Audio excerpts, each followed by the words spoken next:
Welcome to the People-Powered Community Podcast, where we dive into the inspiring stories of go-to-market professionals who have leveraged their skills to create strong and lasting connections within their community. Get ready to be inspired and learn how you too can harness your business superpower for good.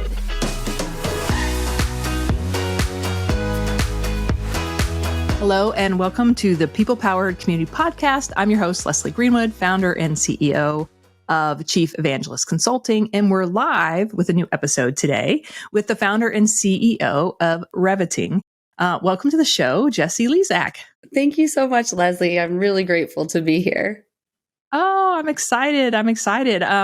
So Jessie and I met through, I think, an introduction. Fran from Hark tagged me in some post and nominated me for Whiskey WinsDay, which honestly, I didn't know what it was at the time, but now I've listened to a couple and they're great fun. And Karen and the SAS kids are amazing. So afterwards I told someone, I'm like, yeah, I just got booked on this thing called Whiskey WinsDay. And he's like, how'd you do that? I'm like, I don't know. He's like, oh my God. I'm like, oh, this is a big deal. I'm so excited. Really? So that's great to hear. Yeah, you're like super popular. So I was like, yeah, let me go on there. But it was fun. Well, thank you. I'm glad you had a good time. I did. And I know we'll get to this later, but I've enjoyed being in your community and, hanging out in there and, just meeting some really great people. So, well, tell us a little bit about you, like, where you've come from, what you're doing now, and, give us a little bit of Jessie. Sure. Well, I was born and raised in Moline, Illinois, so small town on the Mississippi River. And went to college, and was really involved in student government, actually. And that was how I ended up just getting my tuition covered. And I didn't know what I was going to do. So I ran for the board of trustees, got elected, and then my tuition continued to be covered. So I just stayed through and got a master's degree until I was done with that. And during that time, I was really politically active in college. And so I started off as a press intern for Senator Durbin on the Hill. And really the way I even got there was I was, president of the College Democrats. And I was really active in the 2004 election to get Obama elected to Senate in Illinois. And then in 2006 was when I interned on the Hill for Senator Durbin. But Senator Obama at the time was also a senator. So it was just a really great time to be involved in politics, to be able to see someone with as much momentum as Barack Obama. Then from there, I was working for some nonprofits. I worked for Al Gore's Repower America in Kansas City. And from there, it was just different, because it was campaign. So there was always an end date. So for Repower America, we were trying to get clean energy legislation passed. And so I was just kind of living that like nomad life of going from campaign to campaign. My issues were always either the environment or women.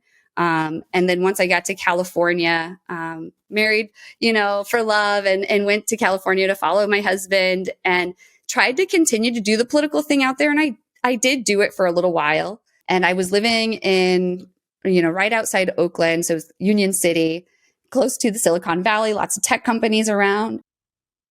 And I had been successful with social media in politics, and I'd been successful with email marketing in politics. And so I took those skills and started working for tech companies. And one of the first companies was a digital signage company. And I was a social media media manager, and was really promoted pretty quickly to marketing manager. And got to do a lot more than just social media and emails. I was doing trade shows, and this was 2014, so it was still a little bit old school marketing, I guess you could say, 2015 maybe. But, that was a really great experience. And from there, I got recruited by another tech company. And that was an interesting role because they were acquiring different companies. So one of I got to get involved when they acquired a startup that was an SMS app, and they got me involved with it to help primarily with the website and with, we were going to reposition and do a whole new brand. But at that point, there was just other things going on with that startup. So I ended up getting exposed to billing, support, sales.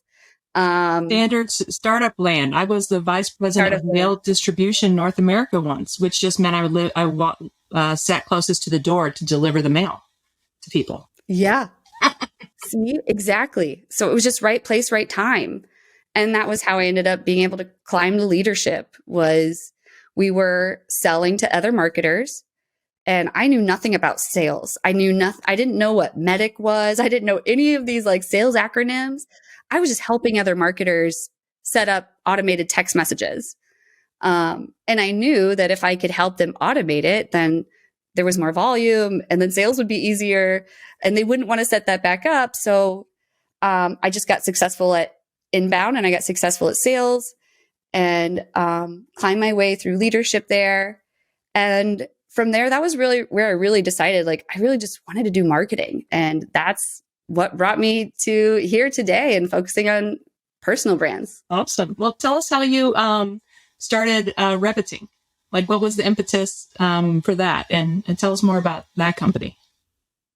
Absolutely. So Reveting, we didn't know what it was going to be. So it started off as like it was co-created by myself and Eddie Bannum. We didn't know what we wanted to do or if we were even going to do anything.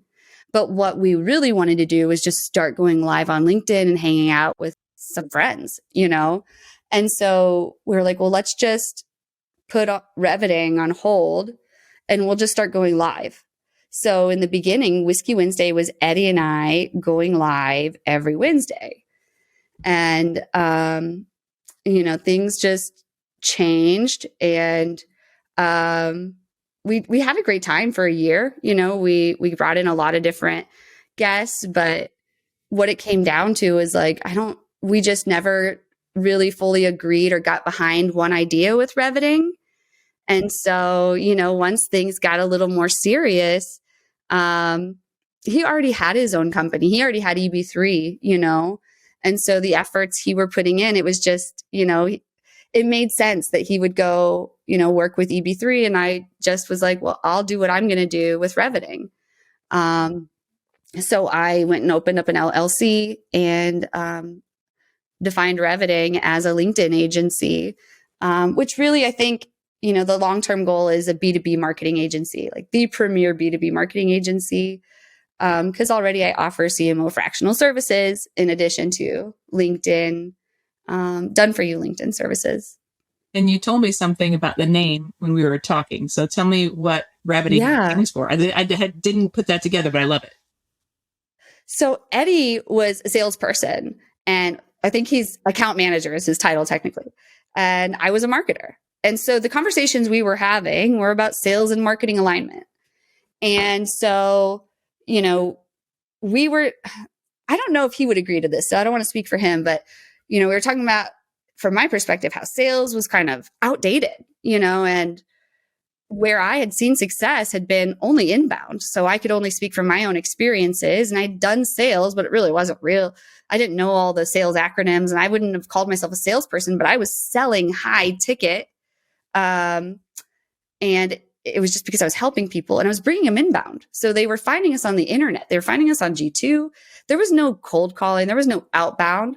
So I had this perspective, you know, like that you don't need that stuff. So we would that was how Whiskey WinsDay grew. It was like sales is more about revenue. You know, it's like, because your best marketers are really salespeople, and your best salespeople are really marketers. So him and I would have these conversations where I think, you know, we talked about Reveting as revenue and marketing. And so that became Reveting. That's awesome. I think, especially now in the world of social selling, you know, which is like marketing, you know, that is your marketers, really your salespeople who are really good at marketing, just living out loud on LinkedIn and other platforms now and seeing a huge, you know, if they're done well, of course, seeing huge results from. Also lets them kind of like be their authentic. The ones that are really good are just so much their authentic selves. And I love that they bring that, you know, to the table as well. So let's talk a little bit about your superpower. So I have my take on what I think your superpower is, just from our very limited interaction. So I'm not going to make you claim it, but tell us about your superpower and kind of how it came to be. My superpower and how it came to be. I guess I'm an entertainer, I would say. And so maybe that's how I'm able to help bring people inbound as a marketer, for one. And then also how I'm able to captivate them once they come, like with Whiskey WinsDay. They're not just leaving impressions, they are there engaging. And, that's by design. And we try to encourage their engagement to keep them there, because that's the goal, is we want them to be captivated. So I'd say, I was always the lead in the musicals. I started off playing piano when I was 3 years old. I did dance class.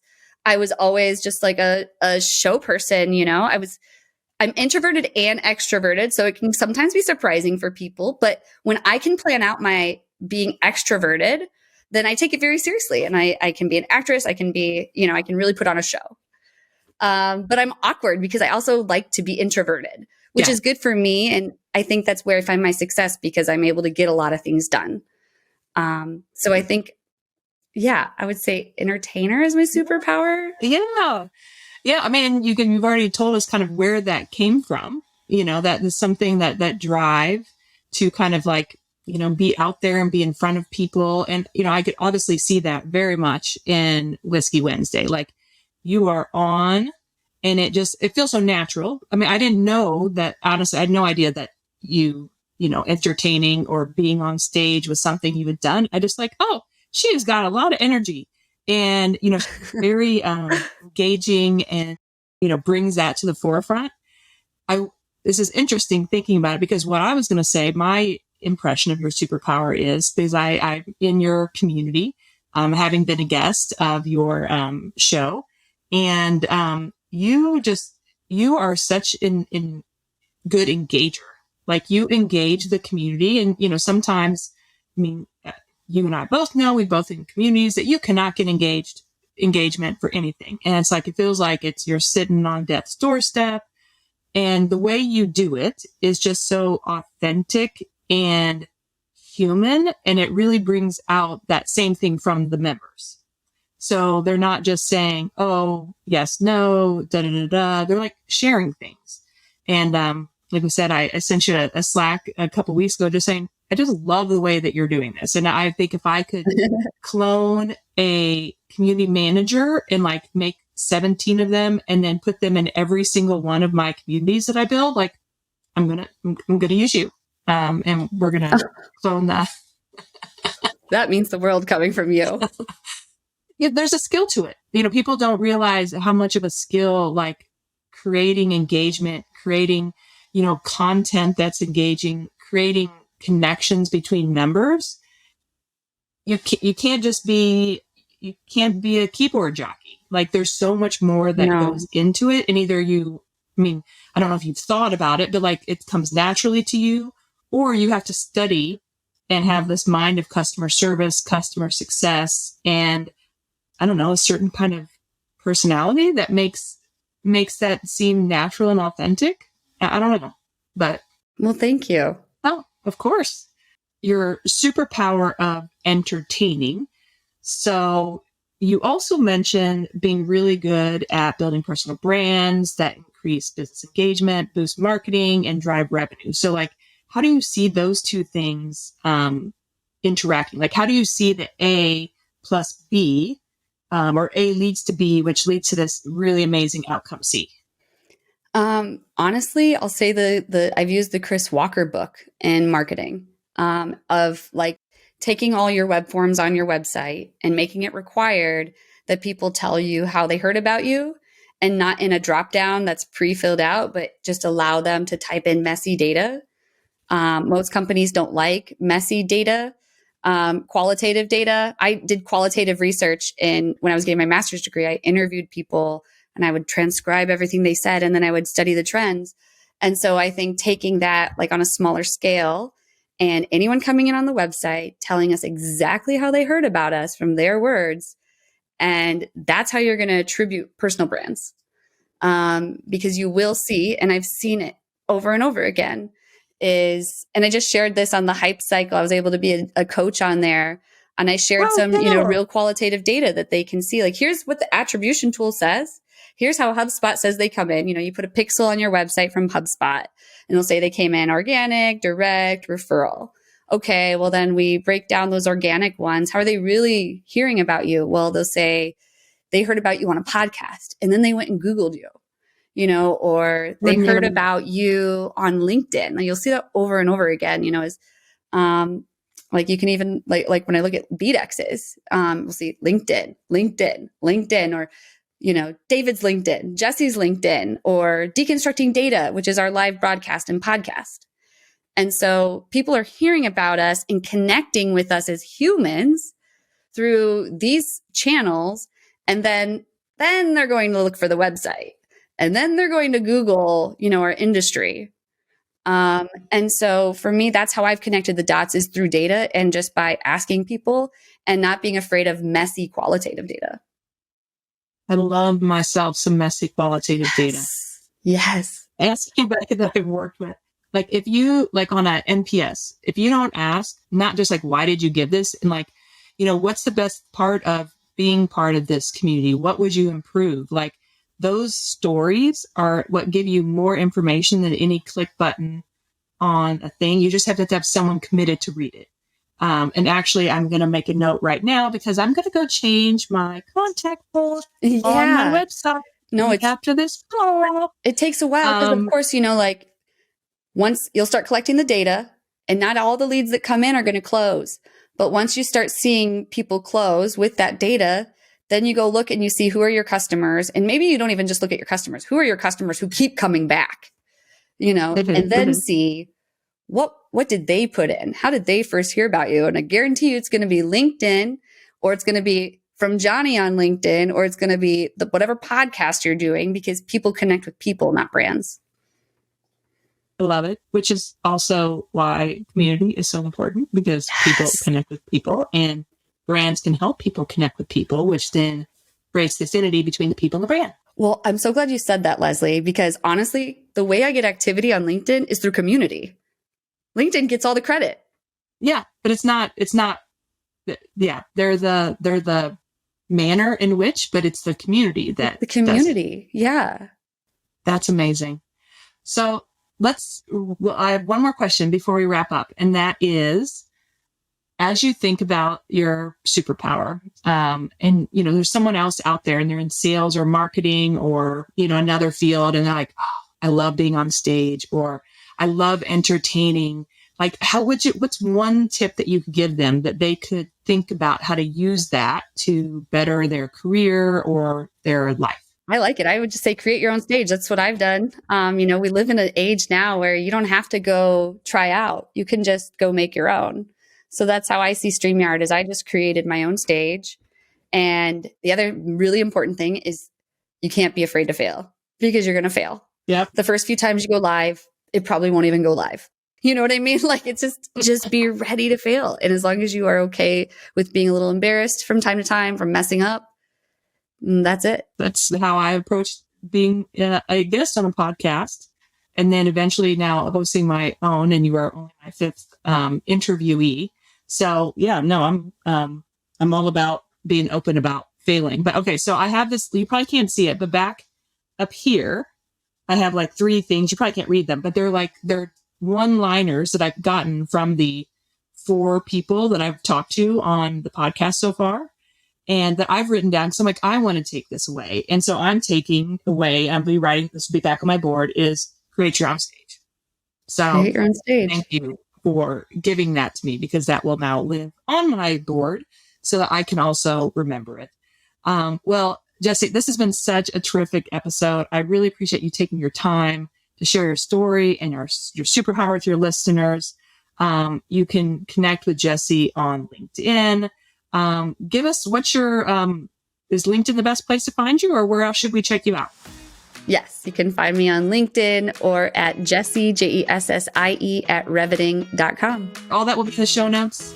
And I believe my dog is barking. So it is time to say goodbye, everyone. And until next week, we will talk to you later. Thank you so much, Leslie.